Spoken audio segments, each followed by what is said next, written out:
When you have found a product you would like to purchase on HitchPin, click on the listing card. Here you will see the details of the listing, including location, price, and details. Click the Make an Offer button.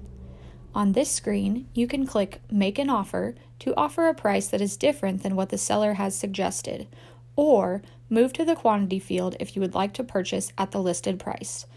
In the quantity field, enter the number you would like to purchase, then click Next.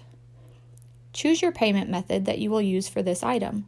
You can choose to add a new account or choose one that has been previously added to your HitchPin wallet. Click Next. Here, you can add any optional agreement details and files associated with this transaction. Then click the checkbox to confirm you agree to the terms for attaching documents. Click Next. Review your offer for accuracy. If you see a red box across the top of your screen, this indicates that required information is missing from your offer.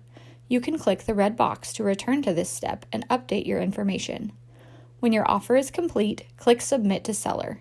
The seller will then have the opportunity to review your offer and accept it. You will receive a notification when you have new steps to complete in your transaction.